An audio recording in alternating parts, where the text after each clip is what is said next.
జీవనం ప్రేక్షకులందరికీ నమస్కారం. ఈరోజు అంశము చాలామంది ఇళ్లలో వివాహాలు లేట్ అవుతున్నాయి అంటే దానికి వాస్తుపరంగా ఎలాంటి కారణాలు ఉంటాయి అనే ఒక విషయాన్ని ఈరోజు మనం చెప్పబోతున్నాం. ఒక్క వివాహమే కాదు, పెళ్ళి అయిన తర్వాత కూడా భార్యాభర్తల మధ్య జరిగేటువంటి అనేకమైనటువంటి సమస్యలకు గల కారణాలు కూడా వాస్తుపరంగా చాలా ఉంటాయి.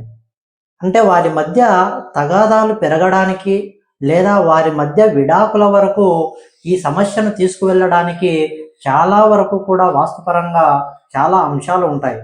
వాస్తులో ఎలాంటి లోపాలు ఉన్నప్పుడు మనకు ఈ ఇళ్లలో ఉన్నటువంటి ఆడపిల్లలకు కానీ మగ సంతానానికి కానీ వివాహాలు లేట్ అవుతున్నాయి అంటే దానికి ప్రధాన కారణము వాస్తులో కలిగేటువంటి దోషమే అని నేను ఖచ్చితంగా చెప్పగలను. ఎలాంటి లోపాల వల్ల మనకు ఇలాంటి సమస్యలు ఎదురవుతాయి? పెళ్ళిళ్ళు అయిన తర్వాత కూడా చాలామంది ఆడపిల్లలు తిరిగి పుట్టింటికి రావడానికి ఎలాంటి దోషాలు కారణమవుతున్నాయి?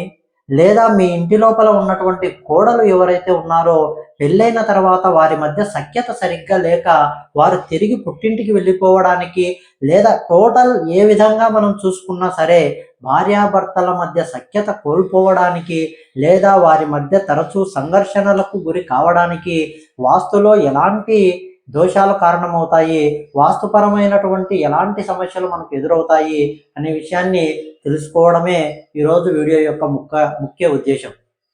అదేవిధంగా మీరు గమనించండి, ఒక ఆడపిల్లకు మనం చూసేటువంటి సంబంధాలు ఎన్ని చూసినా సరే ఒక తల్లిదండ్రులు తమ బాధ్యతగా ఎన్నో సంబంధాలు అంటే సాధ్యమైనంత వరకు వారికి ఒక మంచి సంబంధాన్ని చూసి చేయాలని తల్లిదండ్రుల తాపత్రయం పడుతూ ఉంటారు. కాకపోతే వారు ఎంత తాపత్రయం పడినా కూడా పెళ్ళి అయిన తర్వాత వారి మధ్య అంటే వారి కూతురు యొక్క వివాహ సంబంధము సరిగ్గా లేకపోవడానికి లేదా వారి మధ్య తరచూ సంఘర్షణలకు గురి కావడానికి కారణము వారి ఇంట్లో ఉన్నటువంటి దోషమే అని నేను ఖచ్చితంగా తెలియజేయగలను.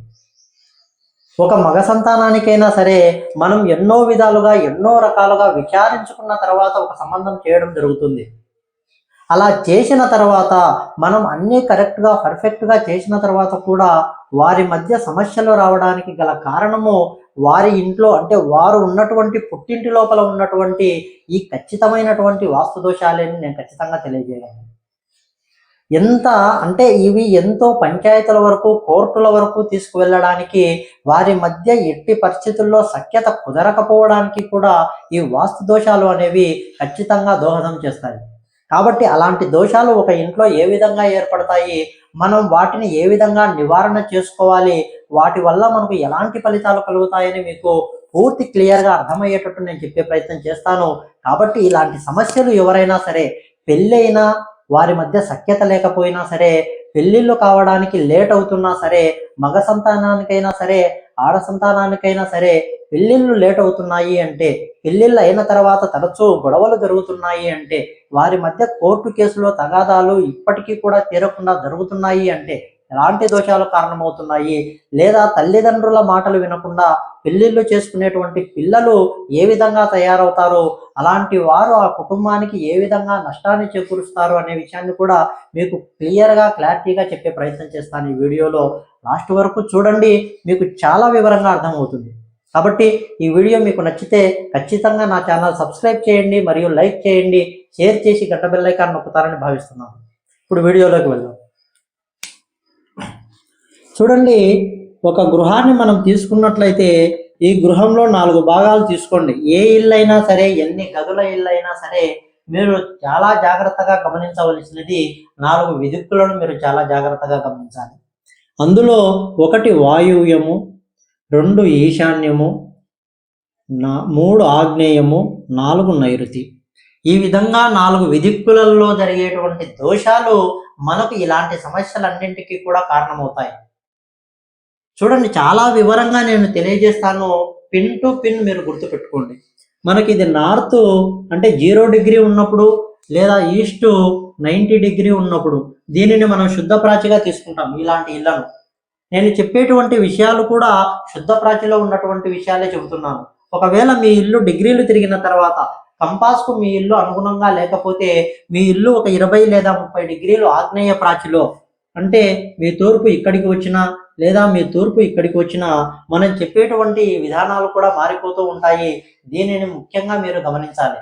డిగ్రీలకు అనువుగా మనం చూసేటువంటి విధానం ఏదైతే ఉందో వాస్తుపరంగా 100కు 100% కరెక్ట్గా ఉంటుంది తప్ప గుడ్డిగా మనం దిక్కులను నిర్ణయించినప్పుడు తీవ్రంగా నష్టపోతున్నారు అని చెప్పేటువంటి విధానమే నా వాస్తు విధానం. కాబట్టి ఇప్పుడు చూడండి, ఆగ్నేయంలో దోషాలు అంటే నేను చెప్పేటువంటి ఈ వివాహం కానీ, భార్యాభర్తల మధ్య సంఘర్షణలు కానీ, లేదా పెద్దల మాట వినకుండా వారు పెళ్లిళ్ళు చేసుకునే విధానం ఏదైతే ఉందో, అంటే వీరికి పెద్దలకు తలవంపులు తెచ్చే విధానం ఏదైతే ఉందో, వారి కుటుంబ గౌరవాన్ని నష్టపరిచేటువంటి విధానం ఏదైతే ఉందో, ఏ విధంగా జరుగుతాయి అనే విషయాన్ని మీకు క్లారిటీగా చెప్పే ప్రయత్నం నేను చేస్తాను. చూడండి, ఆగ్నేయంలో దోషము. ఆగ్నేయం అంటే ఒక ఇంటికి శుభాలను ఇచ్చేటువంటిది, ఆ ఇంటికి మంచి శుభకార్యాలను చేకూర్చేటువంటిది ఆగ్నేయం. ఇలా ఆగ్నేయంలో దోషం ఏర్పడితే మనకు తీవ్రమైనటువంటి నష్టాలు ఈ విధంగా ఖచ్చితంగా కలుగుతాయి. ఆగ్నేయంలో వంటగది మనం ఏర్పాటు చేసుకున్నప్పుడు మీరు చేసేటువంటి తప్పులు చూడండి. తూర్పు ఆగ్నేయంలో ద్వారం ఇస్తూ ఉంటారు చాలామంది. తూర్పు ఆగ్నేయంలో ఇచ్చేటువంటి ద్వారము మనకు నీచ ద్వారంగా మారి ఇలా శుభాలను ఆహ్వానించకుండా వెళ్తూ ఉంది. అదేవిధంగా మీరు చూడండి, మనం ఇచ్చేటువంటి దక్షిణం వైపు ఉన్నవారు దక్షిణ మధ్యస్థానంలో ఇచ్చేటువంటి ద్వారం ఏదైతే ఉందో ఒక 20 డిగ్రీలు లేదా 30 డిగ్రీలు తిరిగిన తర్వాత ఇది నైరుతి ద్వారంగా మారి మనల్ని నష్టపరుస్తూ ఉంది. ఈ విషయాలు చాలా మంది పరిగణలోకి తీసుకోరు. దక్షిణం వైపు ఉన్నవారు ఎవరైనా సరే దక్షిణ ద్వారం ఆగ్నేయ గదికి మనం పెట్టినట్లయితే అది నీచ స్థానంలోకి వచ్చి మిమ్మల్ని తీవ్రంగా నష్టపరుస్తుంది. ఆ ఇంటి లోపల ఉన్నటువంటి ఆడపిల్లలకు కానీ మగ సంతానానికి కానీ శుభాలను చేకూర్చేటువంటి విషయం ఏదైతే ఉందో దాని విషయంలో తీవ్రంగా మిమ్మల్ని నష్టపరుస్తుంది అని నేను ఖచ్చితంగా చెప్పగలను. అదే విధంగా మీరు చూడండి, ఆగ్నేయంలో చాలా మంది ఏం చేస్తుంటారంటే ఈ టోటల్ కార్నర్లో ఒక చిన్న గదిని ఏర్పాటు చేసి ఇలా ఆగ్నేయాన్ని కట్ చేస్తూ ఉంటారు. ఈ విధంగా ఆగ్నేయాన్ని మనం కట్ చేసినప్పుడు ఈ ఇంట్లో ఆగ్నేయ దోషం కలుగుతుంది. ఈ మూలను ఎప్పుడైతే మనం కట్ చేశామో టోటల్ మనం శుద్ధ ప్రాచిలో ఉన్నప్పుడు టోటల్ తీసుకోవాల్సి ఉంటుంది. అదే విధంగా మీ ఇల్లు విదిక్కులకు తిరిగిన తర్వాత ఇక్కడ మనం వదలవలసి ఉంటుంది గ్యాప్. మనం శుద్ధ ప్రాచిలో ఉన్నప్పుడు ఈ విధంగా మనం తీసుకున్నట్లయితే ఇది ఆగ్నేయ మూల. ఈ విధంగా మనము మూత వేసిన దోషం కిందికి ఖచ్చితంగా వస్తుంది. కాబట్టి ఈ విధంగా నిర్మాణాలు ఏవైనా ఉంటే మీ ఇళ్లలో ఇవి కూడా చాలా జాగ్రత్తగా గమనించాలి. అదే విధంగా మనం చూడండి, వంటగదిలో ఇక్కడ పూజ రూమ్ తీసుకున్నప్పుడు ఇక్కడి నుంచి మనం వేసేటువంటి మనకు ఈ కిచెన్ ప్లాట్ఫామ్ ఏదైతే ఉందో ఇలా అంటిపెట్టి వేస్తూ ఉంటారు చాలామంది. ఈ విధంగా కిచెన్ ప్లాట్ఫామ్ ఇలా పూజ గదికి అంటిపెట్టినప్పుడు ఇది కూడా ఒక దోషంగానే మారుతూ ఉంది. ఎప్పుడైనా సరే మనం కిచెన్ ప్లాట్ఫామ్ అనేది పూజ గదికి అంటకుండా ఈ విధంగా గ్యాప్ విడిచిపెట్టి మనం వేయవలసి ఉంటుంది. చాలా మంది ఎరుకు ఇళ్లలో ఈ విధంగా మాకు స్థలం లేదు అనేసి ఆ విధంగా అంటిపెట్టి కడుతూ ఉన్నారు. కనీసం అక్కడ 1 ఇంచు మేర అయినా సరే మనం గ్యాప్ వదిలినట్లయితే ఈ విధంగా మనకు ఆగ్నేయ దోషం అనేది కలగకుండా ఉంటుంది. వాస్తుపరంగా ఇలాంటివన్నీ చాలా అంశాలను మనం దృష్టిలో పెట్టుకోవాలి. ఆగ్నేయ దోషము అనేది ఇది ఒక్క విషయంలోనే కాదు. మీరు గమనించండి, తూర్పు ఆగ్నేయం మనం ఇచ్చేటువంటి కాంపౌండ్ వాల్ ఏదైతే ఉందో, ఈ కాంపౌండ్ వాల్ మనం తీసుకునేటువంటి కాంపౌండ్ వాల్ ఏదైతే ఉందో ఇక్కడ మనం చేసేటువంటి ఇక్కడ మెట్లు ఇస్తూ ఉంటారు. ఆగ్నేయం తూర్పు ఆగ్నేయంలో మనం మెట్లు ఇచ్చినప్పుడు చాలా మంది ఇక్కడ టాయిలెట్ కడుతూ ఉన్నారు. ఈ విధంగా టాయిలెట్లు కట్టినప్పుడు మనకు ఏమవుతుందంటే ఆగ్నేయం పెరుగుదల అవుతుంది, ఆగ్నేయము మూత అవుతుంది. ఈ విషయాలు చాలా మందిని దృష్టిలో పెట్టుకోకుండా ఈ విధంగా చేసేటువంటి ఇళ్లలో కూడా ఇలాంటి వివాహాలకు సంబంధించినటువంటి తగాదాలు ఏర్పడుతూ ఉన్నాయి. అంతేకాకుండా మనం చేసేటువంటి మరొక తప్పు ఏదైతే ఉందో, ఇక్కడ ఉన్నటువంటి కాంపౌండ్ వాలు ఆగ్నేయం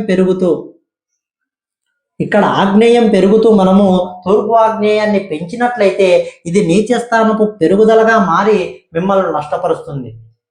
కాబట్టి మన ఇంటి కొలతలు మనం ఇచ్చేటువంటి కాంపౌండ్ వాల్ సెట్ బ్యాక్ ఏదైతే ఉందో నీచ స్థానాలు పెరగకుండా మనం జాగ్రత్త పడాలి. ఈ విధంగా ఇది కూడా తీవ్రంగా దోషము అవుతూ ఉంది. కాబట్టి మనం పరిగణలోకి తీసుకోవాల్సినటువంటి అంశము అంటే భార్యాభర్తల మధ్య తరచూ తగాదాలు జరిగి వాటి సమస్యలు కోర్టు వరకు వెళ్తున్నాయంటే, అంటే పెద్దల మధ్య పంచాయతీలు జరుగుతూ ఉన్నాయి, ఎడతెరిపి లేని సమస్యలు ఎదురవుతున్నాయి, వారి మధ్య విడాకులే జరుగుతున్నాయి అంటే దానికి ప్రధాన కారణము వాయువ్యము తోడవుతూ ఉంది. ఎందుకంటే వాయువ్యంలో మనం ఇచ్చేటువంటి ఈ ఉత్తర ద్వారం ఏదైతే ఉందో, ఈ ఉత్తర ద్వారము తీవ్రమైనటువంటి ఉత్తర వాయువ్య ద్వారముగా మారి, వాయువ్యం గదికి మనం ఉత్తరం వైపు ద్వారం ఇచ్చినప్పుడు ఉత్తర వాయువ్యం ద్వారంగా మారి మనకు కోర్టు కేసులు, తీవ్రమైనటువంటి తగాదాలు, పంచాయతీలు ఎక్కువగా ఈ ఇళ్లలో జరుగుతున్నాయంటే కారణము ఇలా ఉత్తర వాయువ్యం ద్వారం ఇవ్వడం, లేదా ఉత్తర వాయువ్యం నీచ స్థానం పెరగడం. మీరు చాలా జాగ్రత్తగా గమనించండి. ఈ విధంగా వచ్చినటువంటి ఇళ్లలో ఖచ్చితంగా ఇలాంటి సమస్యలు ఎదురవుతున్నాయి. ఇక్కడ మనం ఉత్తర వాయువ్యంలో మెట్లు ఇచ్చి, ఈ విధంగా మెట్లు ఇచ్చి ఇక్కడ టాయిలెట్ నిర్మాణం చేసినా సరే ఇది ఉత్తర వాయువ్యం మూత అవుతుంది. ఇక్కడ ఉన్నప్పుడు గొడవల వరకే పరిమితంగా ఉంటుంది ఈ దోషం ఉన్నది. ఈ దోషంలో ఉన్నప్పుడు గొడవల వరకే, వారి మధ్య జరుగుతున్నటువంటి సమస్యలు ఏవైనా ఉంటే చిలికి చిలికి గాలివానగా మారుతున్నాయి, కోర్టు వరకు, తగాదాల వరకు తీసుకొని వెళ్తున్నాయి అంటే దానికి ప్రధాన కారణం ఉత్తర వాయువ్యంలో కూడా మీరు చేసేటువంటి దోషాలు. మీకు ఉత్తర వాయువ్యం ద్వారం ఉన్నా కూడా, లేదా ఉత్తర వాయువ్యం నీచ స్థానం పెరిగినా కూడా, లేదా ఉత్తర వాయువ్యంలో మనం ఏవైనా సరే గొయ్యలు తీసినా కూడా, తూర్పు ఆగ్నేయంలో కానీ ఉత్తర వాయువ్యంలో కానీ మనం సెప్టిక్ ట్యాంక్ గొయ్యలు కానీ ఎలాంటి గొయ్యి మనం తీసినా సరే మీకు తీవ్రమైనటువంటి వాయువ్య దోషాలు మరియు ఆగ్నేయ దోషాలు ఖచ్చితంగా కలుగుతాయి. ఆ తల్లిదండ్రుల మధ్య ఎంత బాధ వారికి, ఆ కుటుంబంలో ఎంత స్ట్రగుల్ వారు అనుభవిస్తారో మీరు చాలా జాగ్రత్తగా గమనించండి. ఏ ఆడపిల్లకైనా సరే పెళ్లి చేసి వారి ఇంటికి, వారి అత్తవారింటికి మనం సాగనంపిన తర్వాత వారి మధ్య సఖ్యత లేకుండా వెళ్తే, తరచూ తగాదాలతో ఆడపిల్ల ఒక ఇంటికి తిరిగి పుట్టింటికి వచ్చింది అంటే ఎంత ఆ తల్లిదండ్రులు ఎంత బాధలు అనుభవిస్తారు, ఆ కుటుంబంలో ఎన్ని ఇబ్బందులు ఎదురవుతాయి మీరు చాలా జాగ్రత్తగా గమనించండి. ఇలాంటి సమస్యలన్నిటికీ కూడా ఒక ఇంటి నుంచి ఒక ఆడపిల్ల ఒక ఇంటికి వెళ్ళిందంటే ఈ ఇంటి లోపల ఏవైనా సరే ఆగ్నేయ దోషాలు ఉన్నాయి అంటే ఖచ్చితంగా ఆ ఇంట్లో కూడా సమస్యలు కలుగుతాయి. వారి అత్తవారింట్లో కూడా సమస్యలు కలగడానికి ప్రధాన కారణము పుట్టింటిలో ఉన్నటువంటి ఈ ఆగ్నేయం దోషాలు, లేదా కోర్టు వరకు తగాదాలు వెళ్తున్నాయంటే వాయువ్యంలో ఉన్నటువంటి ఈ సెప్టిక్ ట్యాంక్ గుంతలు వాయువ్య దోషాలు అని నేను ఖచ్చితంగా చెప్పగలను. ఒక ఇంటి లోపల వివాహాలు జరగడానికి ఎంతో మనకు శుభప్రదమైనటువంటి ఆగ్నేయము సహకరిస్తుంది. ఆగ్నేయంలో మనం చేసేటువంటి విధానం దోషాలు లేకుండా చూసుకునేటువంటి విధానం ఏదైతే ఉందో ఆ ఇంట్లో శుభాలకు ఆహ్వానిస్తుంది. ఆ ఇంట్లో ఎలాంటి మంచి కార్యాలు, పూజలు, పునస్కారాలు ఏమైనా జరగాలి అన్నా సరే మనకు ఆగ్నేయం ఖచ్చితంగా దోహదం చేయాలి. చాలా మంది పెళ్ళిళ్ళు దగ్గరికి వస్తాయి, వారికి మంచి సంబంధాలే అనువుగా ఉన్నాయి అనుకుంటారు, వచ్చినట్లే వచ్చి మరలా వెనక్కి వెళ్ళిపోతూ ఉన్నాయి. దానికి కారణం ఆగ్నేయము. లేదా చాలా మంది నిశ్చితార్థాలు అయిన తర్వాత కూడా, పెళ్లిళ్ళ విషయంలో మీరు చాలా జాగ్రత్తగా గమనించండి. నిశ్చితార్థాలు అయినా సరే వారికి క్యాన్సల్ అయ్యి మరొక పెళ్లి చేసుకోవాల్సి వస్తూ ఉంది అంటే మనకు వివాహము అనేటువంటిది ఆ సందర్భం వచ్చిన తర్వాత సమస్యలు ఎదురవుతున్నాయి అంటే దానికి కారణం ఖచ్చితంగా వాయువ్య దోషాలే అవుతాయి. వాయువ్యంలో ఇలాంటి దోషాలు కలగడం వల్ల, అంటే మనం వాయువ్య గదిలో చాలా మంది ఈ కార్నర్కు 2 గదుల రూమ్ ఏదైనా ఉన్నప్పుడు ఈ కార్నర్కు టాయిలెట్ నిర్మాణం చేయవద్దు. ఏ కార్నర్కైనా సరే నైరుతి కార్నర్ కానీ, ఆగ్నేయంలో కానీ, ఈశాన్యంలో కానీ ఒక చిన్న గదిని చేసి మనం ఏర్పాటు చేసినట్లయితే ఈ మూలలు మూత పడుతున్నాయి. దీనిని మనం ఖచ్చితంగా దృష్టిలో పెట్టుకొని తీరాలి. ఈ విధంగా మూలలు మూత పడినట్లయితే వాయువ్యంలో కానీ ఆగ్నేయంలో కానీ ఇవి ఖచ్చితంగా నేను చెప్పినటువంటి దోషాలకు ఖచ్చితంగా కారణమవుతాయి. కాబట్టి మనం ఇలాంటి విషయాలను మనం పరిగణలోకి తీసుకోకుండా ఒక్కసారి మీరు గమనించండి. మీ ఇంట్లో ఉన్నటువంటి సమస్యలు కానీ, అత్త కోడళ్ళ మధ్య తరచూ తగాదాలు ఏర్పడుతున్నాయంటే కారణం కూడా ఇలా వాయువ్యంలో దోషాలే. అంటే ఒక కోడలు ఒక ఇంటికి వచ్చిన తర్వాత వారింట్లో ఎంతో ఆనందాలను నింపవలసింది పోయి వారింట్లో ఎంతో బాధలకు కారణమవుతున్నారు అంటే ఖచ్చితంగా ఆ పుట్టింట్లో ఉన్నటువంటి ఆగ్నేయ దోషమే అవుతుంది. లేదా ఆ ఇంటికి వచ్చిన తర్వాత ఇలాంటి సమస్యలు ఎదురవుతున్నాయి అంటే వారి ఇంట్లో ఉన్నటువంటి వాయువ్యంలో కలిగినటువంటి దోషాలే మనం ఖచ్చితంగా చెప్పగలం. వాయువ్యంలో ఎలాంటి దోషాలు ఎదురవుతున్నాయి అనే విషయాన్ని మనం చెప్పినప్పుడు ఇలా మెట్ల కింద టాయిలెట్ కానీ, వాయువ్యం పెంపు కానీ, వాయువ్యం నీచ స్థానం పెంపుదల కానీ, వాయువ్యంలో గుంతలు కానీ, లేదా వాయువ్యం కార్నర్లో చాలామంది పిల్లర్లు వేస్తూ ఉన్నారు. అంటే ఇలా పిల్లరు మనము వాల్ నిర్మించే విధానంలో 9 ఇంచి పిల్లర్ వేసినప్పుడు లేదా 12 ఇంచి పిల్లర్ వేసినప్పుడు పిల్లర్కు సమాంతరంగా మనము వాల్ నిర్మించకపోతే ఈ కార్నర్లో పిల్లర్ బయటికి వస్తూ ఉంది. ఈ విధంగా కార్నర్లో బయటికి వచ్చినప్పుడు ఈశాన్యము కానీ ఆగ్నేయము కానీ నైరుతి కానీ కార్నర్లలో పిల్లర్లు అనేవి బయటికి ఎట్టి పరిస్థితుల్లో రాకూడదు. ఇలా కార్నర్స్కు వచ్చినప్పుడు ఇది వాయువ్యం తగ్గుదల అవుతూ ఉంది, ఇది ఆగ్నేయం తగ్గుదల అవుతుంది.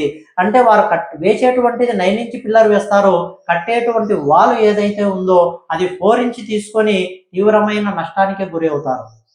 చాలామంది భీములు కూడా వేసేటువంటి విధానము భీములు ఏవైతే ఉంటాయో గోడ లోపల నుంచి బయటికి వచ్చి ఈ విధంగా బయటికి వచ్చి వారు కట్టేటువంటి 4 ఇంచ్ వాల్ ఏదైతే ఉందో భీములు బయటికి వచ్చే విధంగా తీసుకుంటున్నారు. అటువంటి తప్పు ఎవరు కూడా చేయవద్దు. కార్నర్లకు మనకు పిల్లర్లు ఎప్పుడు కూడా మూలలు మనకు పిల్లర్లు బయటికి వచ్చాయి అంటే ఖచ్చితంగా అది ఆ కార్నర్ తగ్గిన దోషమే అవుతుంది. మనం చేసేటువంటి దోషాలు ఏవైనా సరే 1కి 2 తూర్లు మనం ఆలోచన చేసుకోవాలి. మనకు ఎలాంటి సమస్యలు ఎదురవుతున్నాయి, దీనికి వాస్తుపరంగా మనకు ఎలాంటి దోషాలు మన ఇంట్లో ఉన్నాయని మీరు దీనికి తగిన నేను చెప్పినటువంటి ఈ విధానాలు మీరు అనుసరించినట్లయితే ఖచ్చితంగా మీ ఇంట్లో మెరుగుదల అనేది కనబడుతుంది. మీ ఇంట్లో ఇలాంటి సమస్యలు లేకుండా పోతాయని నేను ఖచ్చితంగా చెప్పగలను. కాబట్టి ఇలాంటి దోషాలు ఉన్నవారు ఎవరైనా సరే నేను చెప్పిన రీతిలో మీరు వీటిని క్లియర్ చేసుకొని, ఇంకా ఇదే ఒక్క విషయాలు నేను చెప్పినటువంటి ఈ 2 విషయాలే కాదు, ఒక ఇంటి లోపల మనం చూడవలసినటువంటి అనేక విషయాలు కూడా ఉంటాయి. డిగ్రీలు తిరిగిన తర్వాత ఆగ్నేయ ప్రాచి కానీ ఈశాన్య ప్రాచి కానీ తిరిగిన సందర్భాలలో కూడా మీరు వేసేటువంటి విధానాలు నిర్మాణాలు ఏవైతే ఉంటాయో అది తీవ్రంగా తప్పు స్థానాలలోకి వెళ్ళి ఇలాంటి దోషాలు కనబడుతూ ఉన్నాయి. మీరు కంటికి దిక్కులను చూసి మీరు వాస్తుపరంగా నిర్మించినప్పుడు ఇల్లు అది మీకు కరెక్ట్గానే ఉన్నట్లు అనిపిస్తుంది తప్ప మీకు డిగ్రీలు దిక్కులు తిరిగినప్పుడు అవి నీచ స్థానాల్లో పడి మిమ్మల్ని నష్టపరుస్తాయని నేను ఖచ్చితంగా చెప్పగలను. కాబట్టి ఒక ఇంటికి వాస్తు ప్లానింగ్ మనం తీసుకుంటున్నాము అంటే దానికి ఖచ్చితంగా మన స్థలం కానీ మన ఇల్లు కానీ ఎన్ని డిగ్రీలలో ఉంది అని తెలియకుండా మనం చేసేటువంటి వాస్తు ప్లానింగ్ ఏదైనా సరే తీవ్రంగా మిమ్మల్ని నష్టపరుస్తుందని నేను తెలియజేస్తున్నాను. కాబట్టి ఒక ఇంటి ప్లానింగ్ మనం తీసుకునే ముందర ఇలాంటి పూర్తి అవగాహన కలిగినటువంటి వాస్తు పండితుల వద్ద మీరు తీసుకున్నప్పుడు మాత్రమే మీకు సరి అయినటువంటి రిజల్ట్ ఉంటుంది, మీ గృహంలో సరి అయినటువంటి అభివృద్ధి ఉంటుంది. ఇలాంటి సమస్యల నుంచి మీరు బయటపడతారని నేను ఖచ్చితంగా చెప్పగలను. కాబట్టి ఇలాంటి సమస్యలు మీకు ఎవరైనా ఉంటే ఖచ్చితంగా నేను చెప్పినటువంటి ఈ విధానాలను మీ ఇంట్లో ఏవైనా ఉంటే వాటిని తొలగించుకొని మీరు మీ కుటుంబాలు కూడా అందరూ బాగుంటారని నేను ఒకే ఒక ఉద్దేశంతో ఈ వీడియో తీస్తున్నాను. కాబట్టి ఈ వీడియో మీకు నచ్చినట్లయితే ఖచ్చితంగా నా ఛానల్ సబ్స్క్రైబ్ చేయండి, మరియు లైక్ చేయండి, షేర్ చేసి గంట బెల్ ఐకాన్ నొక్కండి. మీకు పూర్తి వివరంగా వాస్తుకు సంబంధించినటువంటి క్లారిటీ కావాలి అంటే నా ఛానల్ ఖచ్చితంగా విజిట్ చేయండి. మరిన్ని మంచికి వాస్తుకు సంబంధించినటువంటి మంచి వీడియోలు నా ఛానల్లో మీకు దొరుకుతాయి.